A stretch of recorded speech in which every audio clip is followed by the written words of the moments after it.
I faked a terminal diagnosis. For 8 months, I let my grandmother believe I was dying so she'd change her will before she did. And the worst part, it worked. Until my sister found the medical records.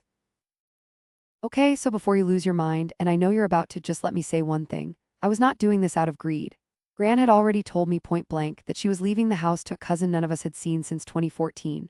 A cousin who showed up twice a year, Christmas and her birthday, with a grocery store bouquet and zero actual love. I was the one driving her to appointments.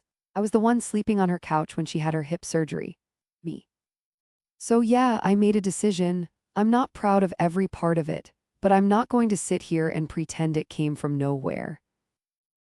Oh, we're starting with the cousin? Really? Because I seem to remember a very specific conversation where Gran asked you directly why you'd stopped going to your doctor, and you told her the appointments weren't going well. Those are your exact words. I have the voicemail, girl. I have the actual voicemail where you said that. Okay, the voicemail thing, that is so out of context, it's embarrassing. I was talking about a different appointment, a dental thing. It was a whole separate conversation, and Mara is choosing to splice these things together like she's editing a documentary about me being a monster. A dental thing, right. So the follow up call where Gran cried, literally cried, and said, I can't lose you too, not after your grandfather, that was also about a cleaning. Is that what we're going with? I never told her I had cancer. I want that on the record right now. I never used that word. I said I'd been having some health scares, that I was scared. Which honestly wasn't even a lie. I was scared. I was scared of losing the only home in this family that ever actually felt like mine.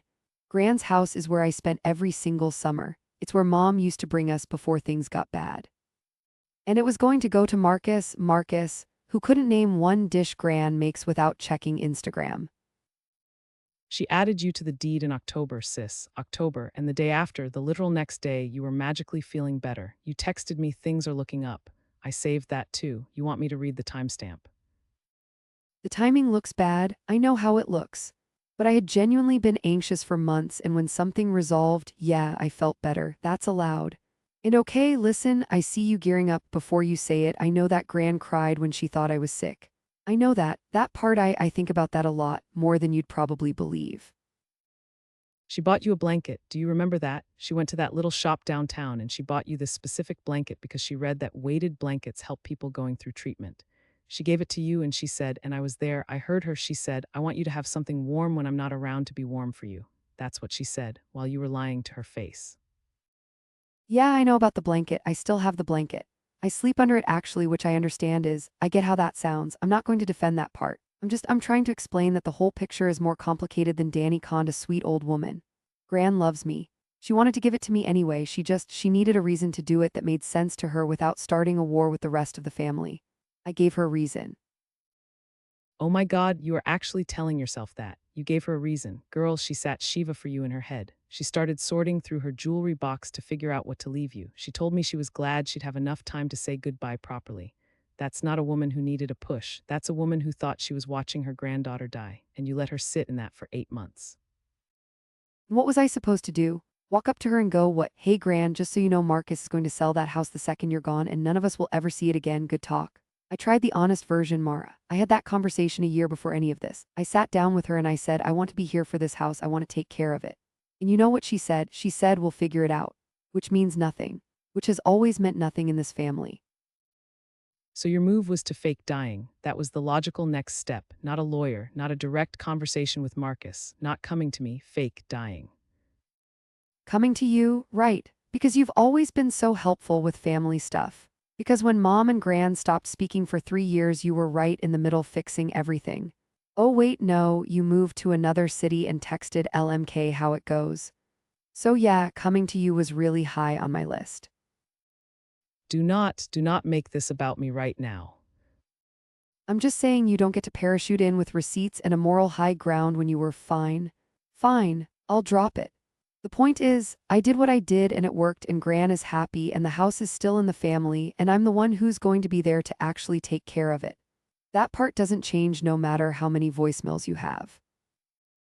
Gran called me last week. She asked me if you were really better or if you were just trying to protect her from bad news. She stated, and I'm quoting, I can handle it, Mara, I just want the truth. and I didn't know what to say to her. That's what you've done. You've put me in a position where I either tell an 81-year-old woman that her favorite granddaughter played her or I keep lying for you. Those are my two options now. So yeah, thanks for that. I didn't think about what it would put you in. That's okay. That one's fair. I genuinely did not think about that part, and I'm not saying that to be charming. I was so locked in on the outcome that I didn't, yeah. I'm sorry for that specific thing. The rest of it I'm still working out in my head. But that part, I'm sorry. The rest of it you're still working out. Cool, super cool. So you're sorry I got caught in the crossfire, but you're still not sure if pretending to be terminally ill to manipulate our grandmother's estate was wrong. Got it. Good talk. It's not that I don't know it was wrong. I know it was wrong. I keep getting stuck on whether wrong and worth it can both be true at the same time. And I don't have an answer for that yet. Maybe I never will. But the house isn't getting sold to a stranger. And Gran knows I love her. She knew that before any of this. That part was never fake. She thinks you almost died for her. She thinks the universe almost took you. And every time she looks at you now, she's carrying that grief she almost had. You gave her a phantom loss she'll never fully put down. But sure, the house is still in the family. I hope that's warm enough to sleep under. She left. I sat there for a while with that last thing she said just sitting on me. I still don't know what I'm going to tell Gran. I don't know if Mara tells her first or if I ever find the words or if some things just live in the space between two people and never get said out loud. What I did was wrong. I know that. I just don't know yet if knowing it changes anything. Maybe that's the most honest thing I've said this whole time. What would you have done? Tell me in the comments. And if someone in your life is carrying something like this, send it to them. They probably need to hear it. New confession dropping soon. Don't miss it.